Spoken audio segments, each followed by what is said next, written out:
We will start our discussion on ethics. Today I will be discussing Buddhist ethics and Sila according to Visuddhimagga. Now let me refresh your memory on our discussion on last week. Last week we were discussing again ethics, Sila, but we were looking at the Sila according to the discourses. Now when we try to understand Sila in the broad context of ethics, I think I explained this to you earlier, but I will like to repeat it. Now when we discuss ethics, actually basically we are discussing what is good and also what is right. Now when we talk about what is good, that is one concept. And when we talk about what is right and wrong, that is another concept. But these two concepts are connected. When we say what is good and what is bad, now we are thinking of something much larger in our life. What is good? Now according to Buddhism, we say that Nirvana is the highest good, right? Nirvana is the highest good. So when we say Nirvana is the highest good, of course the understanding is there can be some other goods, good things before we attain Nirvana. But Nirvana is the highest good. So interesting thing is good and right. What are the right things? Now how do we determine what is the right thing?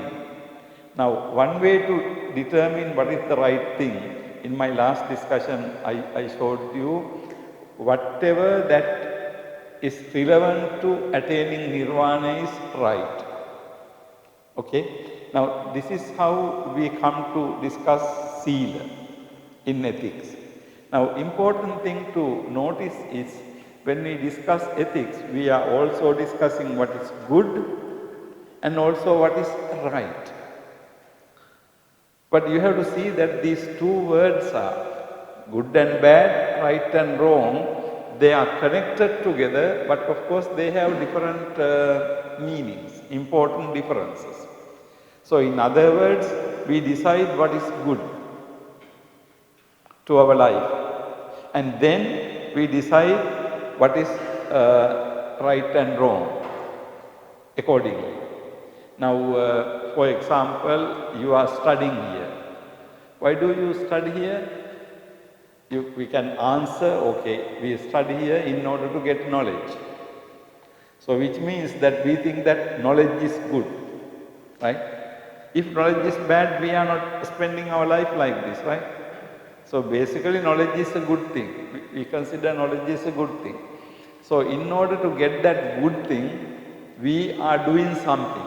Now this is a behavior. You come here and you come to class and you sit here and you try to do study. So this is a behavior. And then you ask questions and you answer. So in other words, verbal behavior and physical behavior. So you see something to be good, and in order to get that, you do something. Do you see the connection? So we see something to be good, and we think Nirvana is the highest good. Then we do something to get that. Why do we live a Buddhist life? Because all Buddhists believe that Nirvana is the highest thing, highest good. So Buddhists behave in a way that facilitate getting Nirvana. And why do you live as a Buddhist monk and nun? Same thing. We think Nirvana is the highest thing, so we try to do something in order to get that. So, in other words, we decide what is good for us, and then we do something in order to attain it. Okay? And then basically, interesting thing is some people say that what is right and wrong is totally separate from what is good. So right and wrong is one thing and good is something different.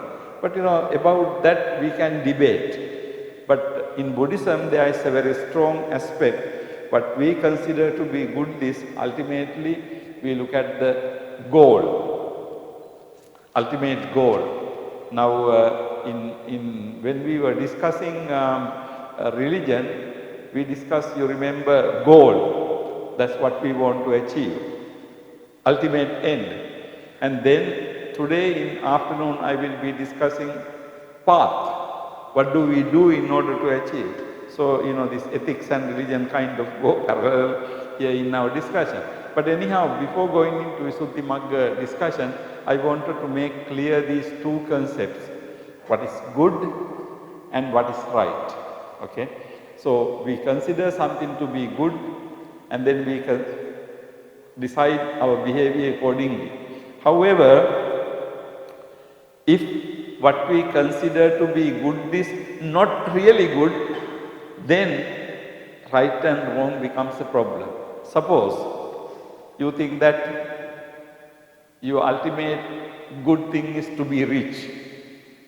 And then what is the easiest way to get rich? You steal. Is that good? Is that right? No. Why it is not right? Although our goal is to get rich, we do something wrong. Because there is a problem with the goal. Actually, to be rich is not a bad goal. But of course people can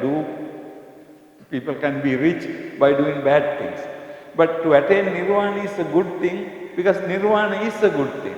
So you can't attain nirvana by doing wrong things, by doing things which are harmful to people. But getting rich is a different thing. If you want to get rich, you can steal and become rich. But then stealing things of other people is not good. So first I said to you, when we study ethics, actually we have to think about these problems. First I said that we think what is right and wrong according to the goal. But nirvana is an ethically good goal. No lobha, no dosa, no moha. So nirvana is good. So in order to get that good thing, we do the naturally good behavior. So that is the right behavior. But we cannot conclude that every time we can decide what is right and wrong according to our goal. Because if your goal is a problematic goal, because getting rich is, neither good, no bad. You can get rich by doing bad things and you can get rich by doing good things. In fact, you can get rich by doing bad things quickly. So that is why in the society, people do all kinds of wrong things in order to get rich, because you can get quickly. If you do good things and try to become rich, it can take long time. But sometimes, people do wrong things and, they become so rich. So you see, this is a problem here. So on the one hand, in Buddhism, we look at the goal and then we decide accordingly. Now when we look at the Vinaya, we can see that monastic Vinaya, you will see, I will discuss this matter in detail later. In the monastic Vinaya, you see that the monastic Vinaya is to attain this goal. That's why as monks, you are doing certain things and you are not doing certain things ordinary people do. Ordinary people do certain things and ordinary people don't do certain things. But in your case, you don't do certain things ordinary people do. For ordinary people it is okay. But for you it is not okay. Why? Because you are trying to attain this goal fast, quickly. So this is a different way of life. So Sila, in my last discussion I explained to you, Sila is basically for Samadhi, and then Sila and Samadhi is for Panya. And Sila, Samadhi and Panya are for Jnana and Vimukti.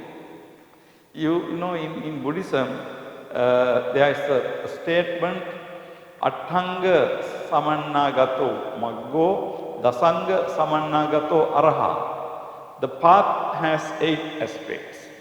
That is what we call eightfold path. So Samma Ditti started from Samma Sankappa, Samma Vacha, Samma Kammanta, Ajiva Vayama Sati Samadhi, 8. With this 8, what you get is Samma Jnana, right? You get Samma Jnana. From Samma Jnana, what do you get? From Samma Jnana, what do you get? Come on. Samma Jnana, Dasanga Samannagato Araha. Araha is with 10 things. Don't say that you don't know it, okay? Okay, Samma Jnana, we get Samma Vimutti. Okay? So the path has 8 aspects, and then those 8 aspects leads to Samma Jnana, and then from Samma Jnana, it leads to Samma Vimutti. Is that clear now? So actually, when we talk about ethics, I'm just trying to make it clear to you. In last week's discussion, I discussed Sila. Again, I'm going to discuss Sila today. But then, that is one aspect of Sila. What is the right thing to do? But why do we do the right thing? In order to get the good. Okay? What is good is Nirvana. So, and then interestingly, we look at what is good and then we decide what is right. But you can't do that all the time. Particularly if you are aiming at a bad thing, then you can have the means or the way of doing it as the right thing. Okay? So, anyhow, try to understand what I am saying. If you have any questions, I can explain it again. But basically, the idea is you have what is good. And then, in order to realize that good, in order to attain that good, we have a certain type of behavior. And then, Sila, Samadhi, Panya. We are here talking about Sila. But of course, Samadhi and Panya, all these things are ultimately a means to an end. In ethics, ethical discussions, we talk about means, M-E-A-N, means, and then we talk about end, means and ends. End is the goal. End means here the goal, final thing you are trying to achieve. And the means is the method, the path, the way to achieve this end. Okay? Now, if you take, we can take eightfold path. Okay, 8. And then we have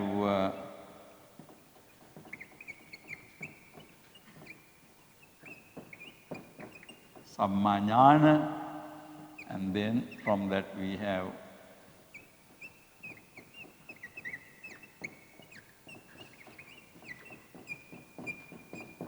Samma Vimukti. So, this 8 leads to knowledge, and then knowledge leads to liberation. Okay? Now you see, if you look at means and ends,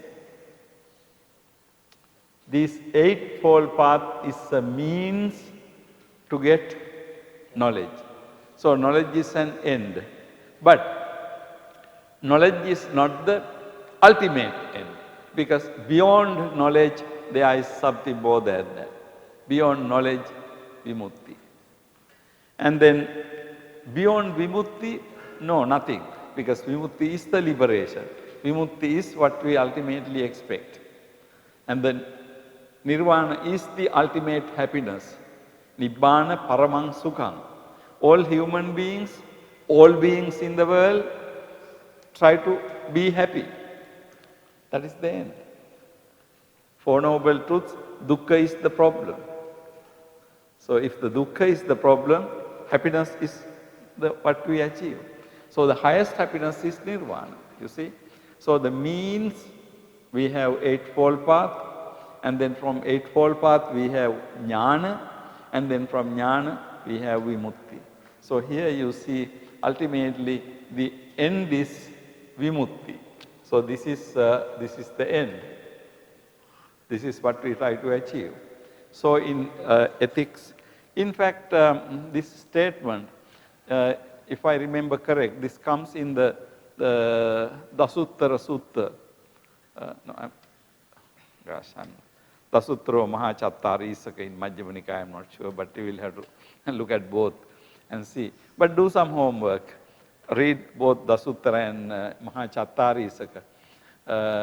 Attanga Samannagato Maggo, the path is 8. Dasanga Samannagato Araha, when a person becomes an Arahant, he has 10. Okay? So, when a person attains this, we call him Araha, Arahant. Okay? Araha. So, Araha has 10, 8, 9, 10.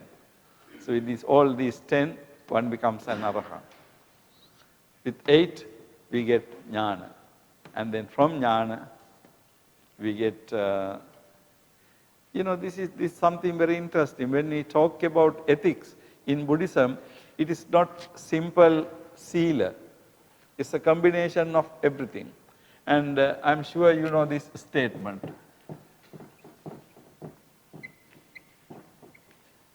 Paññāya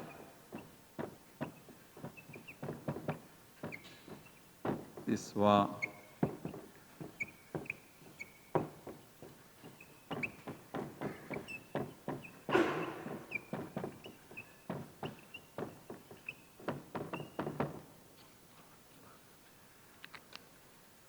Paññāya Chassa Disvā Asavā Parikkhinā Konti. You are familiar, right? What is the meaning of this? Paññāya Chassa Disvā. Chassa means cha assa. Paññāya Chassa Disvā Asavā Parikkhinā Honti. Now, this statement you find in many discourses. But what is the meaning of that? Paññāya cha assa disvā asavā parikkhinā honti. Okay, paññāya disvā. Paññāya disvā, having seen from wisdom. Disvā means having seen. Paññāya, wisdom. Having seen from wisdom, assa. Assa, of this person, asava parikkhinā honti, asavas are extinguished, asavas are eradicated, asavas are exhausted.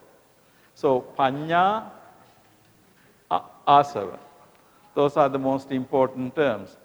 You see from your paññā, wisdom, and then your asavas are gone.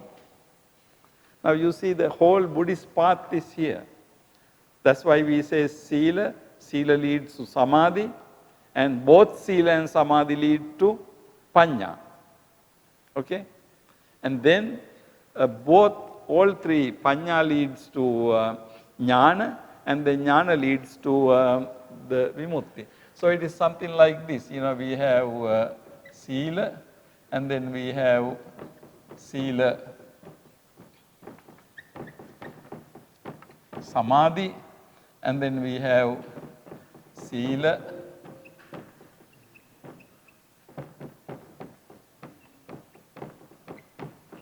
samadhi paññā, okay, and then we have sila samadhi sila samadhi paññā plus leads to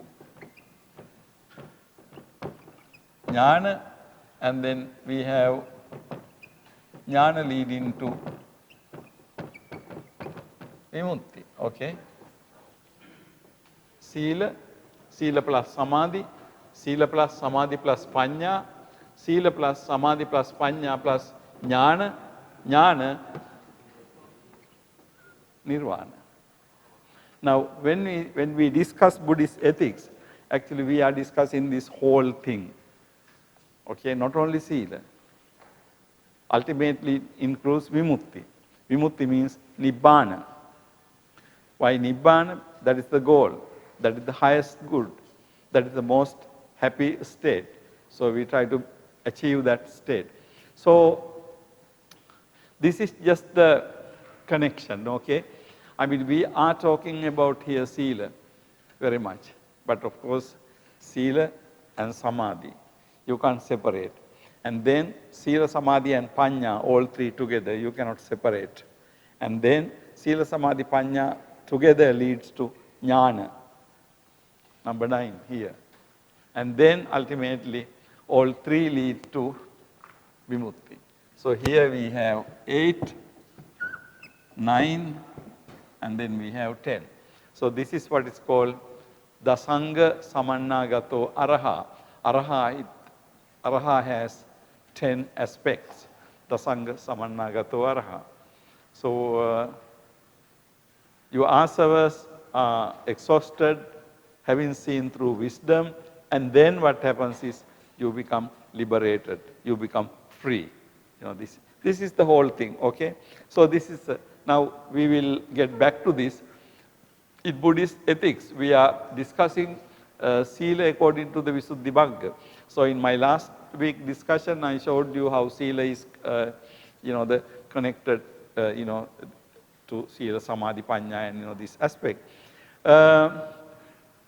Why I am discussing sila according to Visuddhimagga is, I'm sure all of you are familiar with this aspect of Visuddhimagga, but the Visuddhimagga discussion on sila is, somewhat different from the discourses, okay? And then also it has certain interesting aspects for us to think. We will look at basically sila according to Visuddhimagga. In the Visuddhimagga, sila is treated under the following headings. Now, Visuddhimagga is a book, a treatise written combining and collecting all the Dhamma together. So it is a very systematic work. So in the chapter on sila, Venerable Buddhaghosa gives these basic questions. And then sila is discussed according to this scheme. This is something like you read the book and then in the book you have chapters.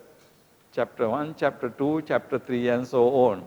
So Visuddhimagga is something like, Visuddhimagga has, as you know, 7 chapters. Sila Visuddhi, Chitta Visuddhi, Ditta Visuddhi, and in the Visuddhi. But within Visuddhi, Visuddhi are put in the framework of Sila, Samadhi, Panya. So if you take the whole Visuddhimagga, it has, the structure is Satta Visuddhi, 7 purifications. And the 7 purifications are put in within Sila, Samadhi, Panya. Okay, Sila, Samadhi, Panya. So you have Sila, Samadhi, Panya and also 7 Visuddhi. Actually the structure is basically goes according to the Visuddhi. But Visuddhis are treated, Sila Visuddhi is Sila, Chitta Visuddhi is Samadhi. Starting from Ditti Visuddhi, Jnanadasana Visuddhi, up to the end, you have Panya. Okay? So the structure is this. Now within Sila, you have a sub-structure. Now this sub-structure is, within the Sila section, you have what is virtue, in what sense it is virtue, what are its characteristic, function, manifestation and proximate cause, what are the benefits of virtue, how many kinds of virtue are there, what is the defiling of it, defiling of virtue, and what is the cleansing of it, what is the cleansing of virtue. So entire Visuddhimagga Sila chapter is organized according to this structure, okay? So when you read Visuddhimagga, you can see this structure very clearly. And now we will go as according to our time one by one briefly.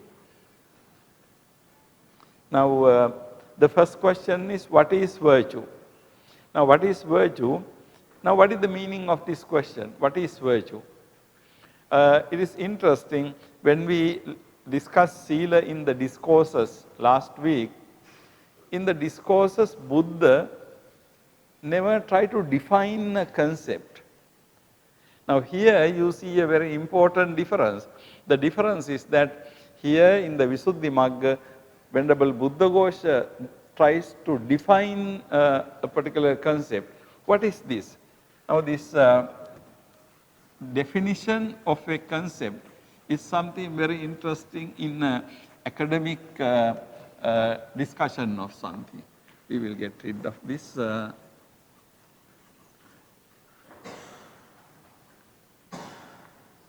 Okay.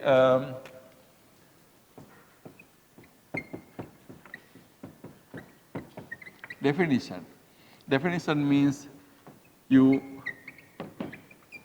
define something. Now, what is definition? What is defining something? Now, definition means you try to clarify the meaning of a particular word. You give a definitive interpretation to it. I think one example you can find in the Vinaya Pitaka. In the Vinaya Pitaka, at the end of discussion of a particular Sikkhapada, say Parajika, you have a section on the words, concepts, and then says concept, okay, bhikkhu, in this context, bhikkhu is so and so and so. So like that, you have terms are defined. In the Vinaya, you can see that very clearly. But in the suttas, you don't see this. But when you go to Abhidhamma, again you can see in the Abhidhamma definition of terms. Okay? So usually you define a term, or you can say you define a concept. So definitions, you don't define things. Usually definition comes from word. So you define a word. Or you can say you define a concept. Now here interesting thing is Buddhaghosa tried to define what is Sila. So he asked what is Sila. You know, this is the definition, giving a definition, giving a definitive meaning, demarcating the limitations of that concept. Okay, you can use this concept in this sense. So that is the definition. So in the Visuddhimagga, you can see Buddhaghosa starts defining the term. Now this is something very important in any academic discussion. Okay, whenever, not only when we discuss Sila, in any academic discussion, defining a concept is a very important thing, because you have to define what you mean by that. I mean, certain things are clear, but still it is very important to exactly determine in what sense are you using the term. Now Vinaya is a good example. If you want to know more about it, go to the Vinaya Pitaka, and in the Vinaya Pitaka you have at the end of, say, first Parajika, second Parajika account, you can see the terms have been defined. It says what it means to say Parajiko, what it means to say bhikkhu, and you know, all the important terms are defined. Now this definition, defining thing is even today very important thing in legal things. When you go to courts, when you do things in with law. Now in a way Buddhist Vinaya is the Buddhist law. In the Buddhist law, it is very important that in what sense you are using the, we need to know that. But in the discourses, we don't find definitions. So in our last week discussion on Sila, we did not have any definition of Sila. But here, today we have definition of Sila. Okay, so what is the definition of Sila according to Buddhaghosa? It is the states beginning with volition, Chetana, present in one who abstains from killing living things, etc. In one who fulfills the practice of duties. Now, if you look at carefully, now here Sila is defined with words volition. So, Sila is volition. Pali word for this is Chetana, volition. Present in one who abstains from killing, abstains, virati, or viramana, abstains from killing.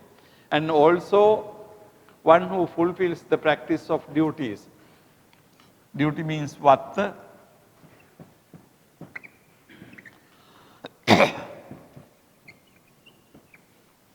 Purentassa, pureti.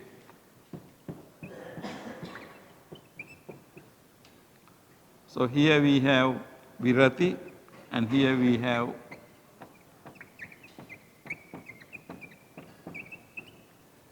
samadhana. Now, when you look at this definition, Sila has been defined as it is the states beginning with volition. Chetanadeo Dhamma, state means Dhamma.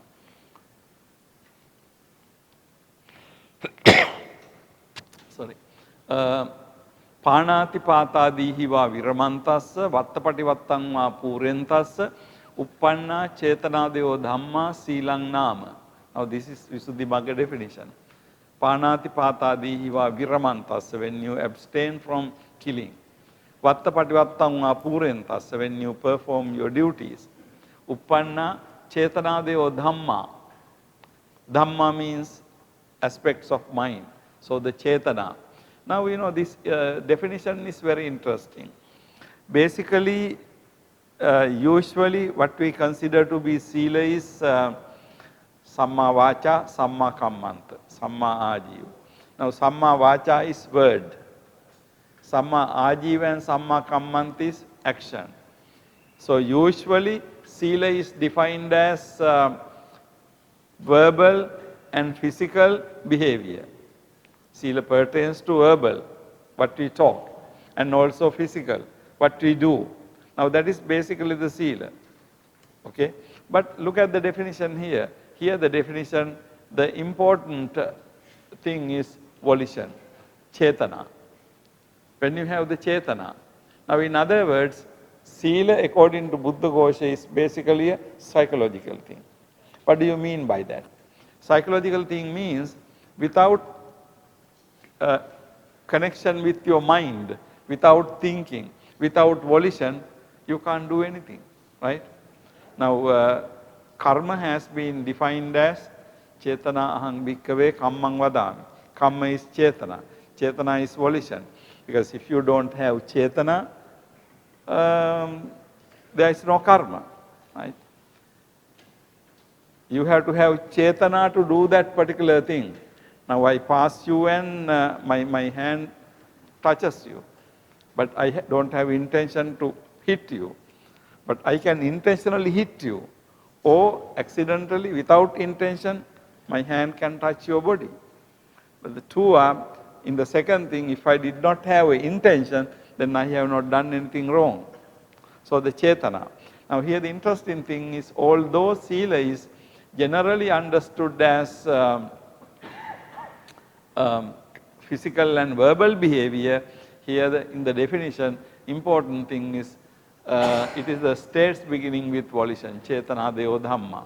So the Sila has been defined as Chetana. For this is said in the Patisabbhida, what is virtue? There is virtue as volition, virtue as consciousness concomitant, virtue as restraint, and virtue as non-transgression. In fact, these words I am getting from Venerable Jnanamoli's English translation, Path of Purification. So if you want to read it, you can read the English translation in Venerable Jnanamoli's book. So in addition to defining virtue as volition, it says it refers to Patisambhida Magga. In the Patisambhida, virtue is defined what is virtue? Virtue as volition. So Chetana is virtue. Virtue as consciousness concomitant. Consciousness concomitant means Chetasika. Virtue as restraint, Sangvara. Virtue as non-transgression, Avitikkama. Non-transgression, Vitikkama, Avitikkama. So these four terms, virtue as volition. So in other words, when you say Sila, Sila means Chetana, volition. Virtue as conscious concomitant, Chetasika. Virtue as restraint, Sangvara. Virtue as non-transgression, Avitikkama. These are the basic concepts associated with virtue according to the Patisambhida Magga. Now, here interesting thing is Buddhaghosa defines virtue as volition, Chetana. Chetana associated with Samadhana and Virati. When you do something, you have Chetana. And then when you abstain from something, you have Chetana. So basically that Chetana. But then according to Patisambhida Magga, it's not only Chetana. Because in the Pali it says, Chetana Adayo Dhamma, Chetana Adi, etc. So Chetana Adi means Chetasika and Sangvara and Avitikkama, non-transgression.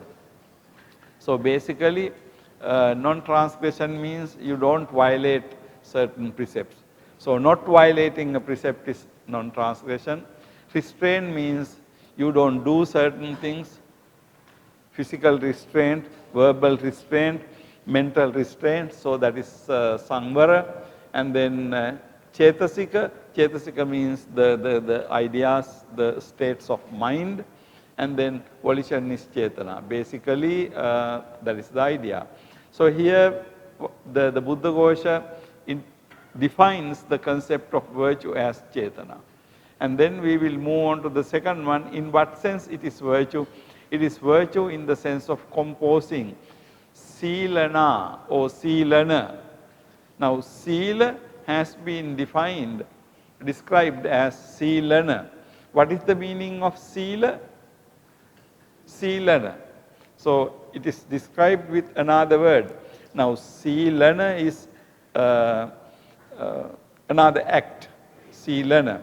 Sila is a noun. Silana is also a noun, but Silan refers to an act.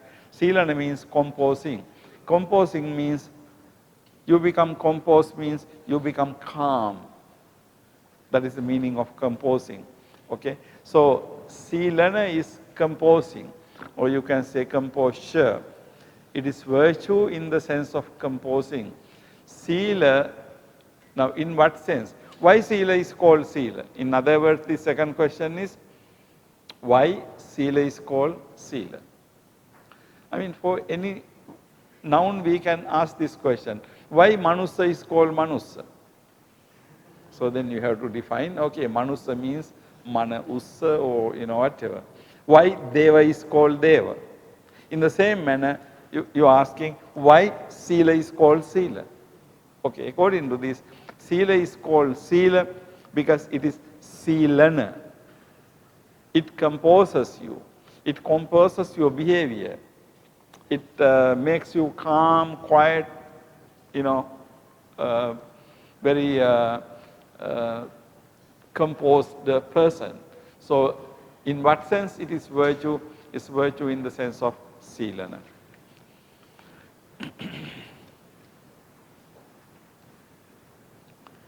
What are its characteristics, function, manifestation, and proximate cause? Now, this four-fold category, Lakkana, Rasa, Pachupattana, Padattana. These four are Again, very important category of defining, describing a concept. Actually, this fourfold scheme, it seems that was first used by the Buddhaghosa. Now, you don't find this in the discourses. Of course, the word Lakkana is there, other concepts are also there, but as a scheme.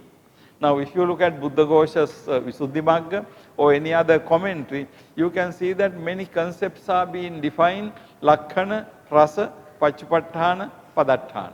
So, these four characteristics: Lakkana, Rasa. The characteristic is Lakkana. So, the characteristic of Sila is composing, Silana. It is function, Lakkana Rasa.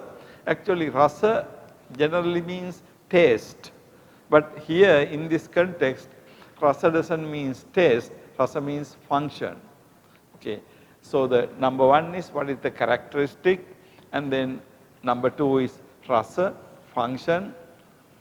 It says that it has a double sense: action to stop misconduct, then achievement as the quality of blamelessness. And then we have, it is proximate cause, Padatthana, Lakkana Rasa. Actually, this is, I put it in the Visuddhimagga, puts in the order is changed there. The Lakkana Rasa, Pachupatthana, manifestation. How do you see Pachupatthana manifestation means, how do you see whether a person has Sila? That is a manifestation. And then proximate cause means what is the closest thing to Sila? Padatthana, conscience and shame, Ottappa and Hiri. In fact, if you look at this classification carefully, you can see that it covers the very important four aspects of any concept. Now, if you want to understand any concept, you can ask what is the Lakkana, what is the characteristic of it. So, the answer to that question is Lakkana is composing, Silana is the Lakkana. So, the characteristic is composing.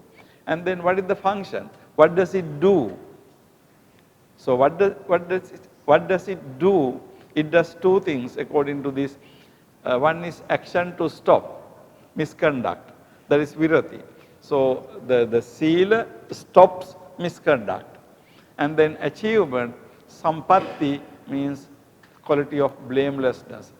And Sila stops misconduct, and then because of Sila, you become blameless. Blameless means there is nothing anybody can blame you. Your behavior is blameless. If your word is okay, good, if your physical behavior is good, nobody can blame you. Okay? Nobody can see any problem with you. So, the physical and verbal behavior. But people can't see what is in your mind. So, you know, Sila is not really directly connected to the mind. But people judge you the way you are, from what you say, how you behave. So, that is basically the function. Function is to, one thing is to action, to stop, you do something to stop misconduct, and then achievement as the quality of blamelessness. You achieve the quality of blamelessness. Okay, the proximate cause, Padatthana, are conscious and shame, Ottappa and Hiri. Hiri Ottappa. Here it is given in the order of Ottappa and Hiri. Hiri Ottappa means conscience, conscience and shame, the sense of shame. We also use the word Lajja and Bhaya. Hiri Ottappa means Lajja and Bhaya. You don't feel like doing wrong things, and you are scared of doing wrong things. You know, these two are the proximate cause. Because if you look at for any particular thing to happen, there must be a cause. So, what is the closest thing? Why you become Silava? Because you have Lajja, you have Hiri, you have Ottappa.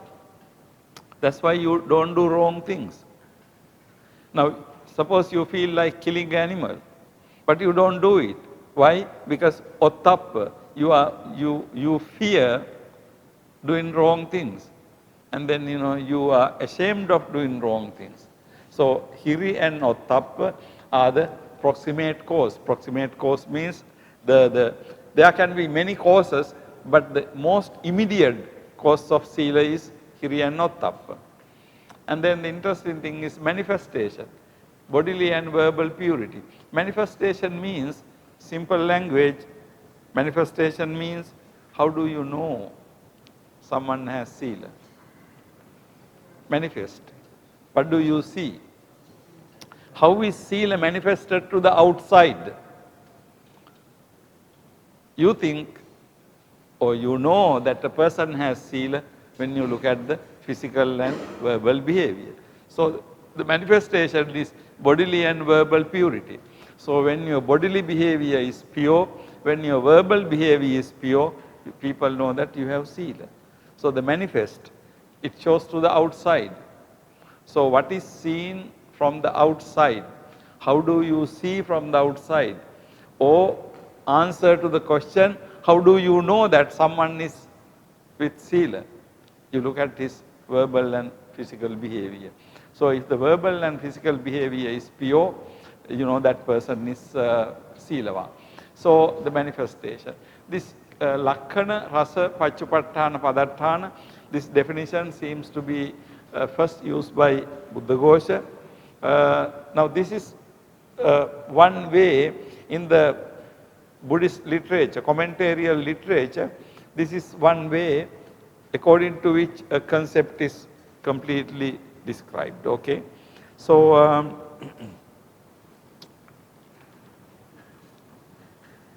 what are the benefits of virtue? Non-remorse and many others. Non-remorse. Remorse means you are regretting your behavior. Non-remorse means a virtuous person doesn't have anything to be remorseful. He is not regretting his behavior. Because if your behavior is good, then there is nothing for you to be regretful. It's something like this. Suppose you say something bad to somebody, then you feel bad about it. But if you didn't say something bad to somebody, then you don't feel bad. You are not remorseful. Suppose you did something wrong, then you feel bad about it. You are remorseful.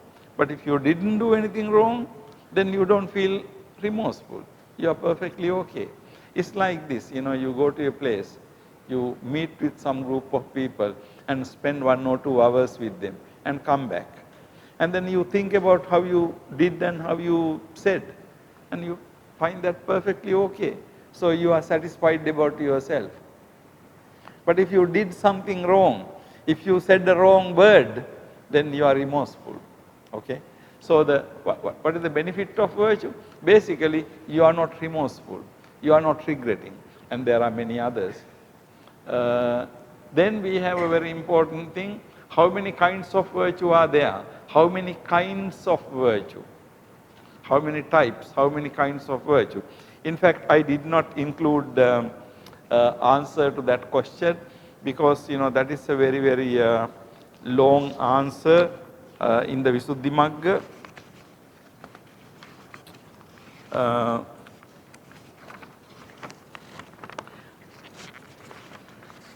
Actually, I am not going to discuss all how many kinds of virtue are there because there is a very long discussion in the Visuddhimagga. But I will just read out few things for you to get an idea. But you can look at Visuddhimagga. It says something like this. Firstly, all this virtue is one kind by reason of its own characteristic of composing. So Buddhaghosa start, Sila is one-fold, one, because it is Silana. It has the character of composing. So in that sense, Sila is one. And then it is two kinds as keeping and avoiding. And then it is two, keeping and avoiding. Keeping means sampatti or samadhana, avoiding means virati. So it is one-fold by Silana, it is two-fold by keeping and avoiding. Likewise, as that of good behavior and that of beginning of the life of purity. So that is actually Adi Brahmacharyaka and Abhi Samacharika. You know that Sila. Abhi Samacharika Sila is basically the good behavior.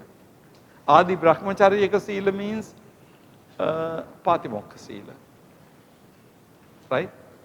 So Abhi Samacharika, Adi Brahmacharyaka.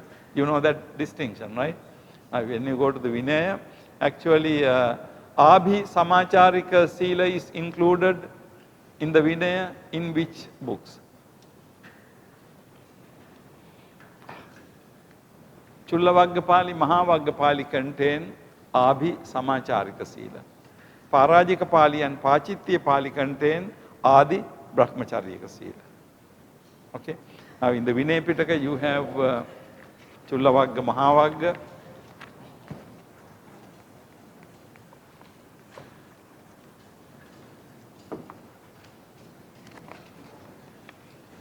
So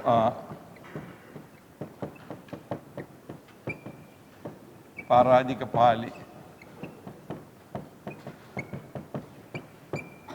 Pachitya Pali, these two is what is called Adi Brahma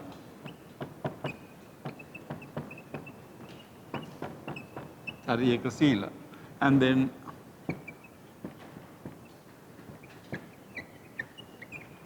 Chullavagga Pali,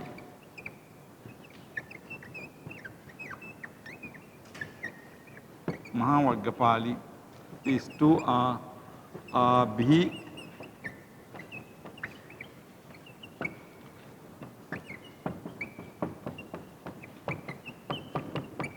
Samacharika Sila. So according to Buddha Ghosha, Sila is twofold. Abhi Samacharika Sila and Adi Brahmacharika Sila and Abhi Samacharika. In the Vinaya Pitaka you have Parajika Pali, Pachitya Pali, Chullavagga Pali, Mahavagga Pali and Parivara Pali. Of course, Parivara Pali is dealing with all four, but basically Adi Brahmacharya. So Adi Brahmacharya is the basic Pratimoksha Sikkhapadas. Patimokha Sikkhapadas is Adi Brahmacharya. Abhi Samachara. Abhi Samachara. Samachara means Sang Achara. Sang means good, Achara means behavior. So the things related to the good behavior. Now what are the things related to the good behavior? In the monastic Vinaya, Sekhya, Pachitya, all these things are things related to the good behavior. Okay. So likewise, good behavior, abstinence and non-abstinence, dependent and independent, temporary and lifelong, limited and unlimited, mundane and supramundane, loki and lokuttara, three kinds, inferior, medium and superior, hina, majjhima, panita. So in the Visuddhimagga, in this manner, there are many different types of the types of sila, or sila has been described in many different manners. Finally, it has the virtue of Patimokha restraint, Patimokha Sangvara Sila, restraint of sense faculties, Indriya Sangvara Sila, purification of livelihood, Ajiva Parisuddha Sila, and concerning request, it is Pachaya Sannisita Sila. So these again are four different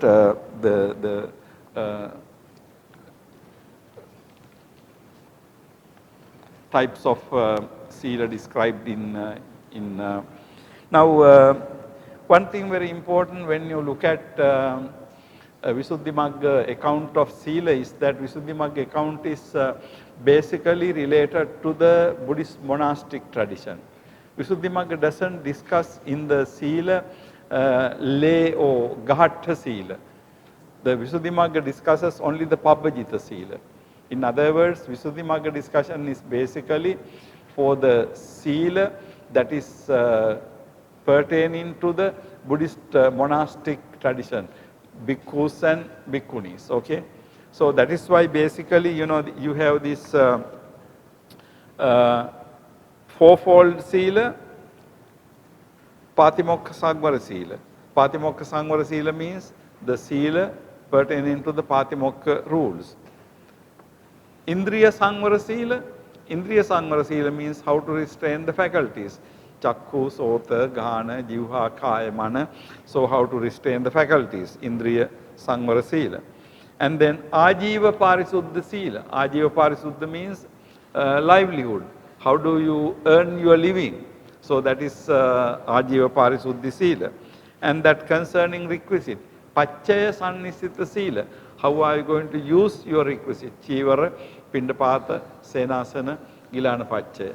Okay, so these are basically the different types of sila. Actually, there is this whole list of this sila. I'm not going to discuss with you this whole list, but you know, you can have a look at it. And then also it discusses what is the defiling of it and what is the cleansing of it. How your sila gets defiled and how your sila gets cleansed. Now, sila basically is behavior. So, if your behavior becomes polluted with you know, wrong things, then say for example, if the monastic behavior, if your sila is not really well preserved, precepts, I mean sikkhapadas are violated, then it becomes defiled. It becomes impure, right? So the behavior can be impure. There can be a situation like, you know, you observe the Pratimoksha Sila, but you know, you do wrong things when you try to get, you know, receive your requisites. Maybe you get attached to families so much, you know, things like that. So there can be many ways of defiling the sila. And also,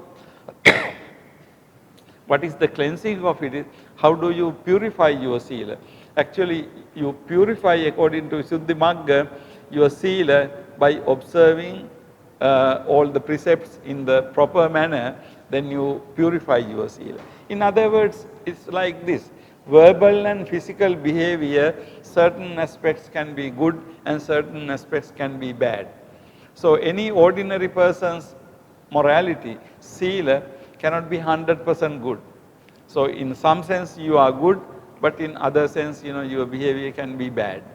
So what it ultimately means is, ultimately you really have to be, you know, perfect in your sila. But perfect sila belongs to the Arahant. Right? Any person before that is, you know, the not completely, you know, the completely, you know, the good, or you know, nobody is perfect in that sense. Okay, basically what I wanted to show you in this discussion is how the sila according to the Visuddhi Magga. Now, sila according to Visuddhi Magga, you can see it is the way it has been treated is very different. Different in the sense it has been dealt with in a methodical manner, starting from defining and then ultimately capturing the entirety of the monastic life. Now, when we look at the sila, in general in Buddhism, sila is not only the monastic sila. Sila is also lay, householder's sila, Gahatta sila and Pabbajita sila. Now in the Visuddhi Magga, an important character is Visuddhi Magga doesn't deal with lay people. Actually, Visuddhi Magga is not meant for lay people. We know that the Visuddhi purification is common to both monastic and lay people. But if you take Visuddhi Magga as a work, Visuddhi Magga is not dealing with lay people. So what is really relevant in the Visuddhi Magga, particularly when you look at the sila in the Visuddhi Magga, you can see that Visuddhi Magga doesn't deal with lay people's sila. It is basically the monastic sila. However, although Visuddhi Magga does not discuss the lay sila here, Now, when we look at the ordinary lay people's society, we know that lay people have Pancha Sila, 5 precepts.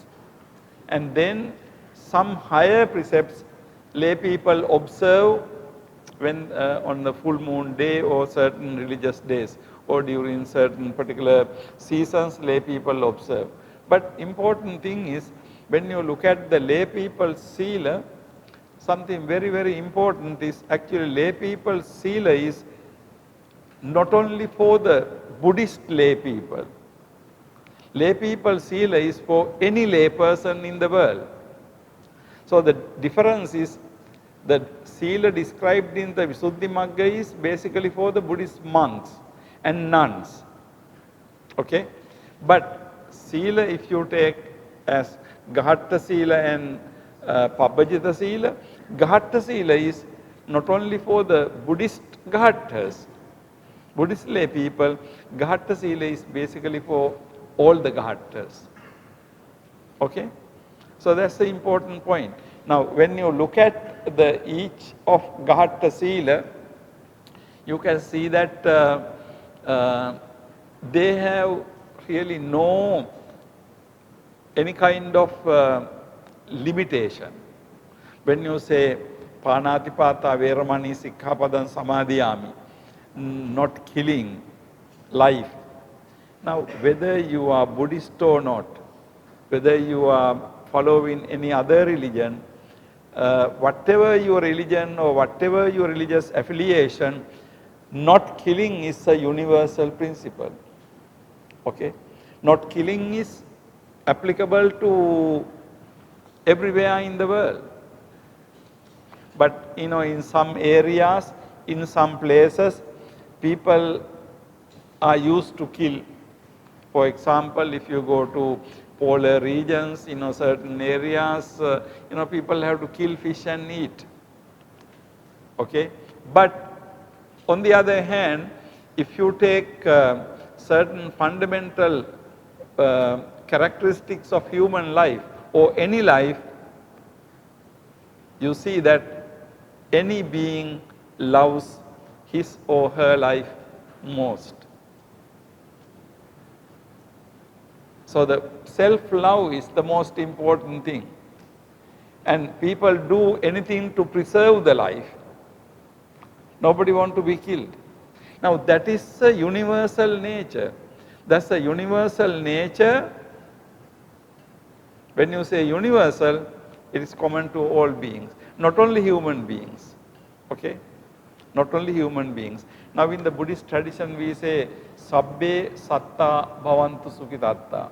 Sabbe Satta. Sabbe Satta means all beings. Sabbe Satta doesn't mean all human beings. Actually, Sabbe Satta means all beings. Now, all beings, Sabbe Satta, because Sabbe Satta, all beings love their life. So, according to Buddhism, this principle is something very, very important. When we talk about the lay precepts are basically based on universal things. Now this is very important thing. Now if you think what is the basis of first precept, Buddhist discourses say that all beings are Sukha Kama Dukkha.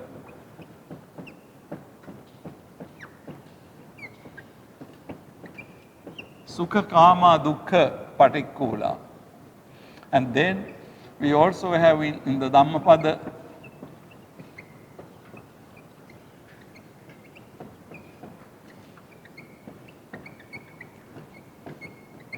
Sabbeta Santi Dandasa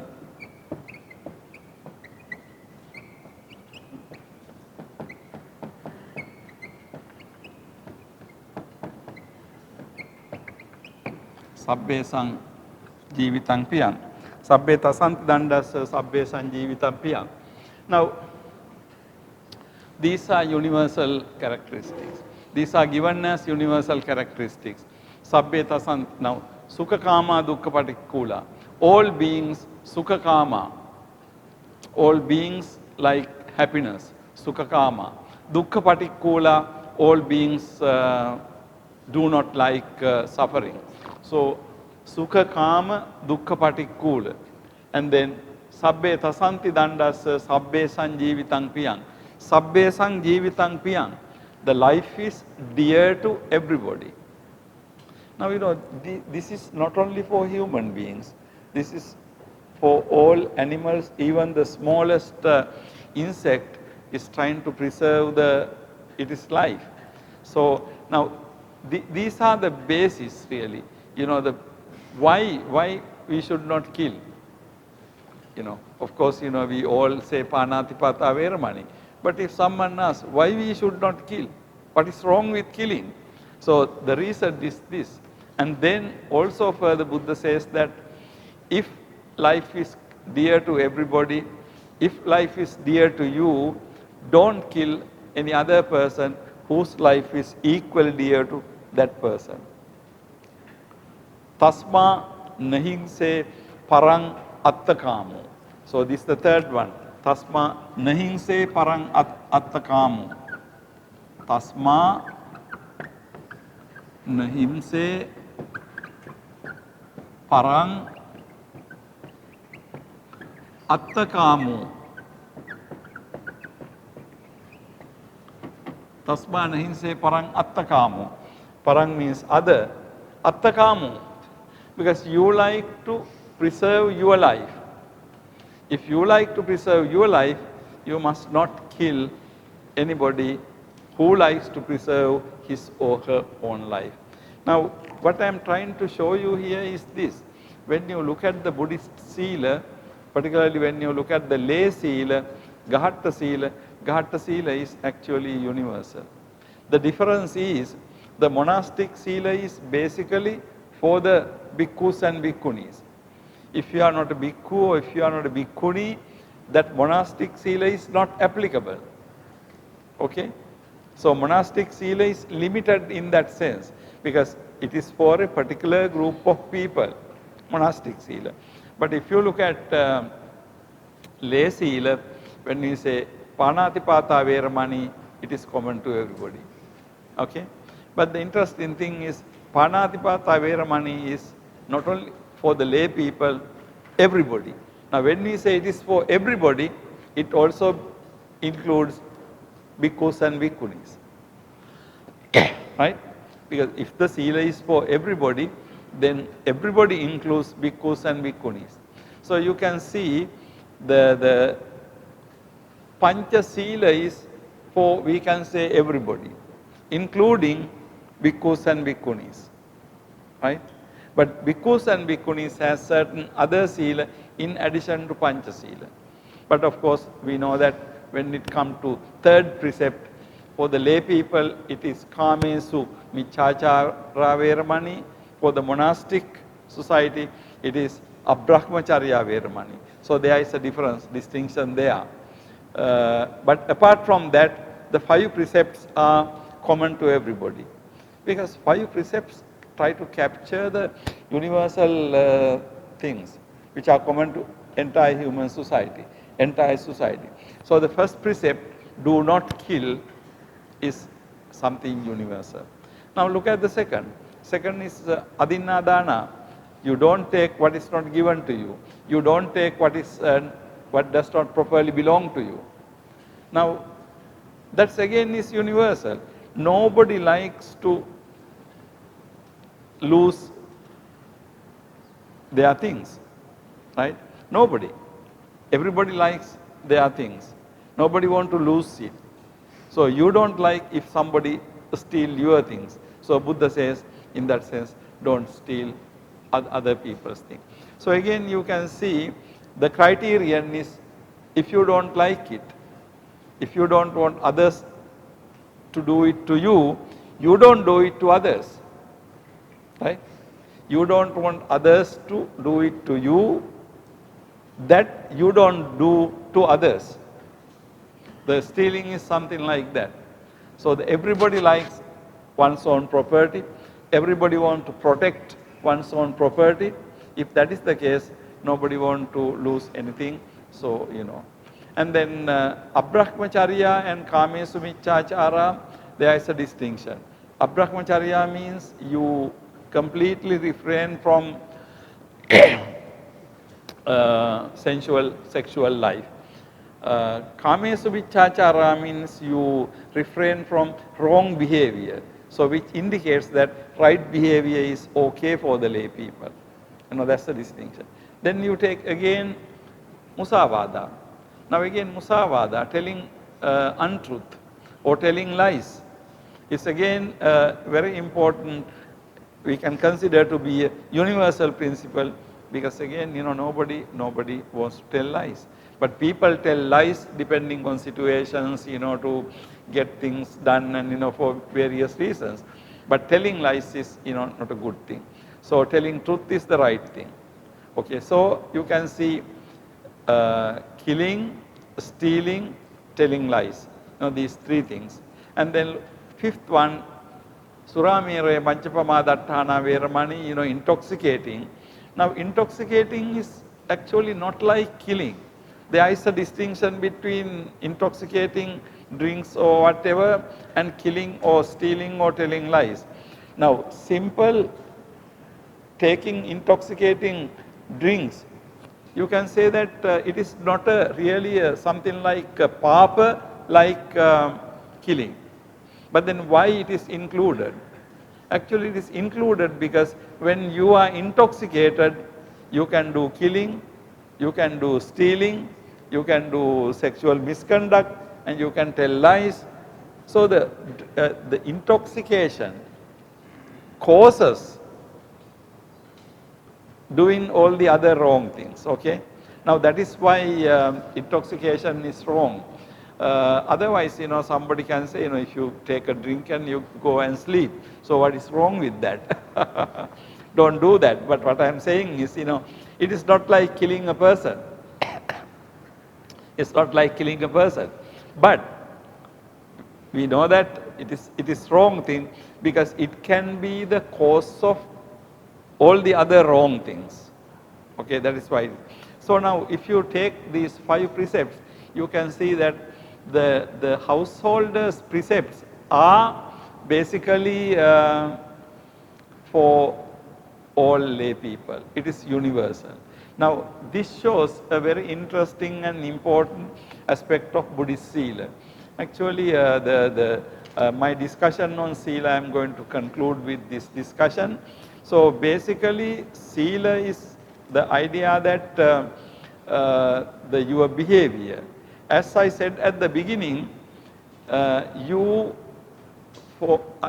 shape your behavior according to your ultimate goal. Now particularly for the Buddhist monks, why do you live this kind of life? Because you have the ultimate goal to achieve. That goal is nirvana. So your life is in accordance with that goal. You don't do anything that goes against that life. But then, what about the Buddhist layman's behavior? Buddhist layman's behavior is also in accordance with the nirvanic goal. But the difference is, Buddhist layman is following the path much slower manner than a monk or nun is following the path. Okay? Now that is the difference, but the path is the same. However, when you take the 5 precepts are for the Buddhist layman, but also not only for the Buddhist layman, 5 precepts are any person in the world. So by observing 5 precepts, you don't become a Buddhist actually. By observing 5 precepts, you become a good person, but you don't become a Buddhist. In order to become a Buddhist, you have to take refuge in the Buddha, Dhamma and the Sangha. But 5 precepts, you don't need to take refuge in the Buddha, Dhamma, Sangha in order to preserve 5 precepts. Okay? So if you look at carefully, all the religions in the world in different languages talk about the 5 precepts. In somewhat different languages, but they talk about 5 precepts. So in that sense, the Sila, we have a universal aspect. And also in the Sila, we have a particular what is called Buddhist aspect. What I mean by this is this: there is some Sila you observe in order to attain the Buddhist goal, Nirvana. But say for example, suppose all of you want to go to heaven, then you don't have to be living a Buddhist monk life, okay? Because ordinary people can go to heaven by giving dana and things like that. But the Buddhist monastic life is basically to that other higher goal, okay? So that is how it can be justified. So what I am trying to tell you is this: when you talk about Buddhist morality, Buddhist Sila or Buddhist ethics at one level has the universal aspect. And then another level, Buddhist ethic has a particular Buddhist goal-orientedness, that you are behaving in order to achieve a goal. So we use the word Sila is G-O-A-L,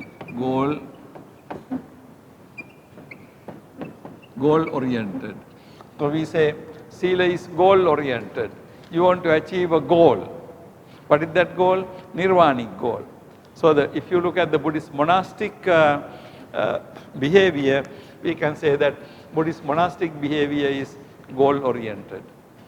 However, if you take the lay people's 5 precepts, of course it is also, we can say, goal-oriented, but the goal is basically not nirvana. By observing 5 precepts, you create a good society, peaceful society, right? Nice, beautiful society for people to live. That's 5 precepts. But when you go beyond that, goal-orientedness means you try to achieve some goal. It can be described Sila. Without Sila, you can't have Samadhi. So you can simply say that you try to achieve Sila, practice Sila in order to get Samadhi. And then without Sila and Samadhi, you can't get Panya. So you practice Sila and Samadhi in order to get Panya. And then you practice Sila, Samadhi, Panya because you want to get Jnana. You get Jnana because you want to get Vimutti. So you can see goal-orientedness. Sila is directed toward a particular goal. Okay. And then 5 precepts, general society, peaceful society. So these are the two important aspects of Buddhist monastic Vinaya and also the lay people's society. To wind up, in last week discussion and this week discussion, I discussed with you Sila. Sila is morality, Sila is virtue, Sila can be translated as virtue. Actually in the Venerable Jnanamoli's translation, Sila is translated as virtue. Also Sila is morality. Also we can use the word ethics.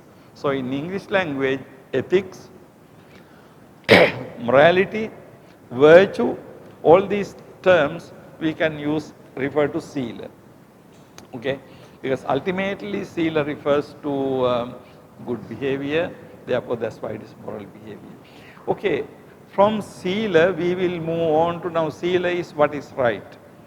But then we will move on to the concept of what is good, according to what is good. And then what are the criteria of goodness? What are the criteria of rightness? Okay, that discussion we will be conducting, we will be going to next week. So I will be winding up today's discussion with these remarks.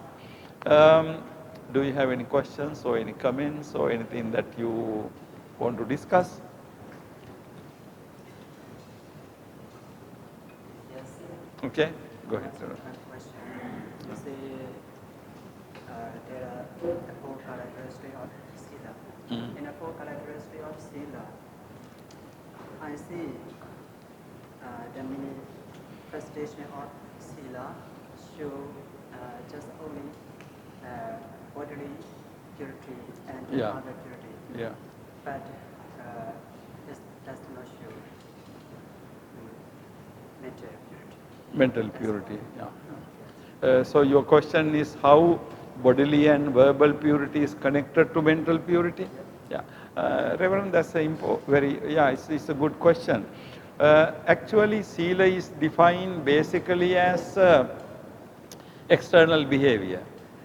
But how Chetana is now, in the Visuddhimagga, Buddha Ghosa defines virtue or Sila as Chetana.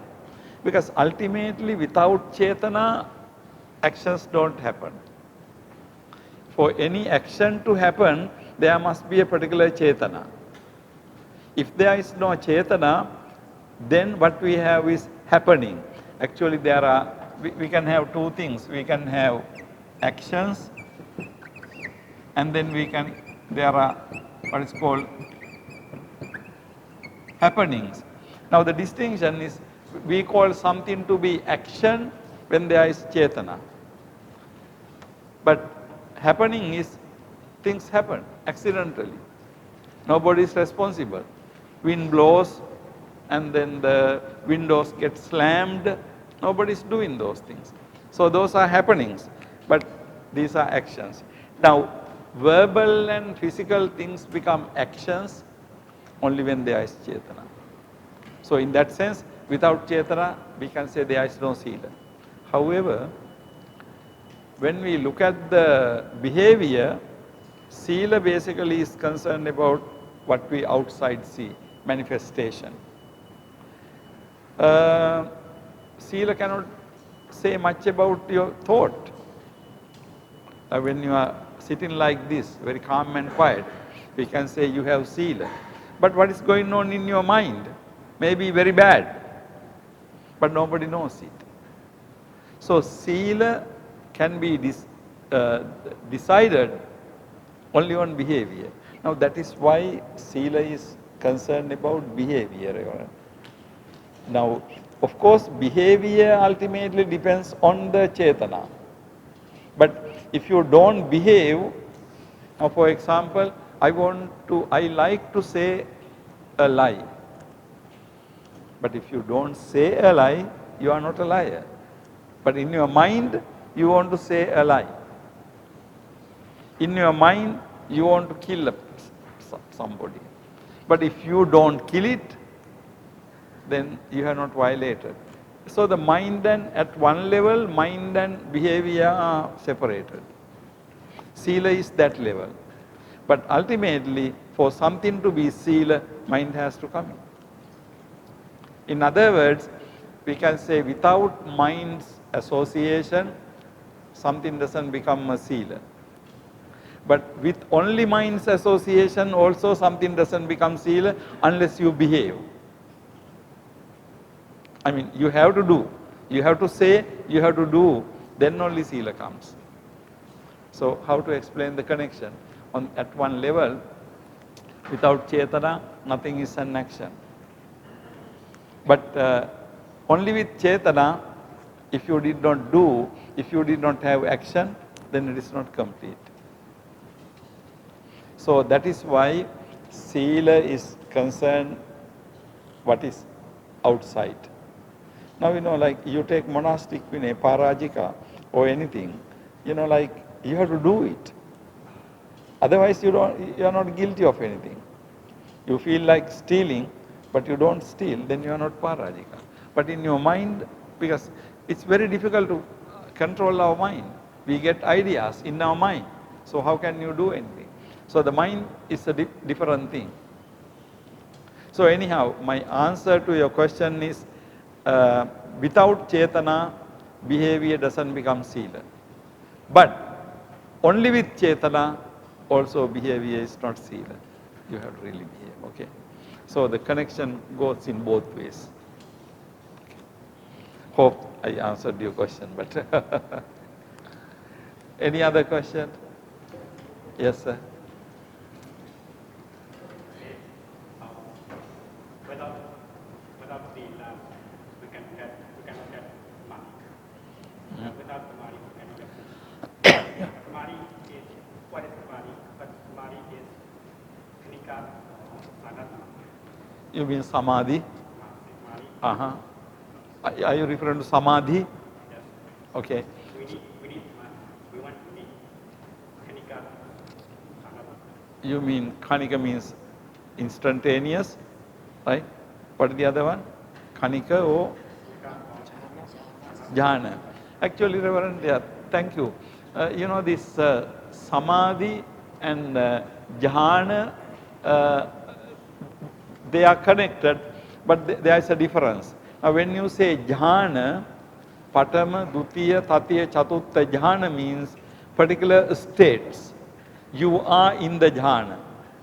You are in the first jhana, second jhana, third or fourth jhana within a limited period. But samadhi means not like that. Samadhi means something you have constantly. Okay? Although it is said Khanika Samadhi, Samadhi means basically the distinction between Samadhi and Jhana. Jhana, you enter into a Jhana, from 10:15 to 10:30 you are in the Jhana. But in order to enter Jhana, you have to have Samadhi. You see the difference? So Jhana is a particular state where you enter and then you come out. You come out from Jhana. But even though you come out from Jhana, your Samadhi is there. So Venerable, from Sila you achieve the Samadhi. Samadhi means Kusala, Chitta, Ekaggata, Samadhi. Samadhi is the Ekaggata of Kusala Chitta. So with that you can attain Jhana. That's the difference. Now when you say Khanika Samadhi, I mean that concept is there, but that means for a moment you become concentrated. Khanika Samadhi. Okay? But Khanika Samadhi doesn't mean Jhana. Khanika Samadhi anybody can attain. When your mind is, concentrated for a moment, you have Khanika Samadhi, but not the Jhana. So the difference between Samadhi and Jhana, Jhanas are particular special states to which you enter and abide. Some people can abide 10 minutes, but later when you practice so much, you can be in the Samadhi for a long time, hours. So Samadhi is a state, it's like you going into a room and lock the door. You don't come out. But Samadhi is not like that. I mean, Jhana is like going to a room and locking the door. You don't come out.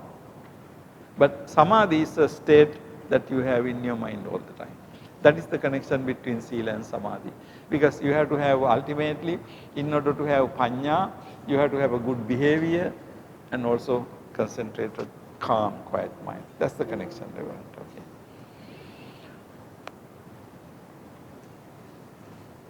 Okay, maybe time is 11, so we will wind up for discussion for today. And in the afternoon session, we will be discussing world religions. So thank you very much.